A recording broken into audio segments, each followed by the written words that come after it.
Hello and welcome back to another episode of Words Well Read, where words rule and we make learning fun.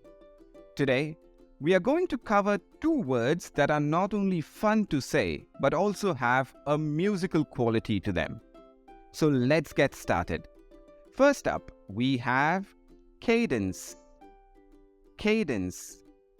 Cadence is a word that's not only fun to say, but also has multiple meanings. First, cadence is often used in music to describe the rhythmic flow of a musical composition. It refers to the timing and emphasis of the notes in a melody, and it can be used to convey a range of moods and emotions. For example, a slow and steady cadence might create a sense of calm, while a faster cadence might create excitement or tension. Another meaning of cadence is related to language, specifically to the rhythmic flow of speech. It can refer to the pattern of intonation, stress, and timing in spoken language. For example, a speech with an upbeat cadence might keep an audience engaged and interested, while a speech with a monotone cadence might have the opposite effect. Finally, cadence can also refer to the conclusion or ending of a musical phrase or composition. It can be thought of as a musical punctuation mark, indicating the end of a section or phrase. For example, a piece of music might have a final cadence that signals the end of the composition. So, as you can see, cadence is a word with multiple meanings, all related to rhythm and timing in some way. Here is a sentence example. She could imitate perfectly the cadence of my mother's voice. Our next word is quiddity. Quiddity.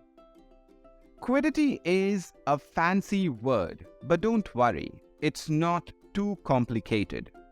Quiddity means the essence or nature of something.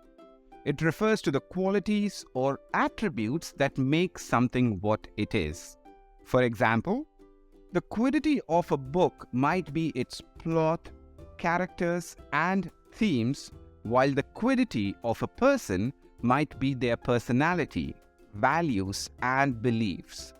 The quiddity of something might be seen as a piece that completes the puzzle and makes it whole. Just as a magnifying glass can help you see small details up close, understanding the quiddity of something involves examining it closely to see its essential nature. A flame might represent the quiddity of warmth or fire, since it is the essential nature of those things. Just as a fingerprint is unique to each person, the quiddity of something might be seen as its unique and essential nature that sets it apart from other things. Here is a sentence example. The quiddity of a good pizza is the perfect balance of sauce, cheese, and toppings. Now you know how to pronounce and what these two words mean, as well as some examples of how to use them. Try using them in your daily conversations and see how impressive you sound. Don't forget to like, comment, and subscribe, and we will see you in the next episode of Words Well Read. Thanks for watching.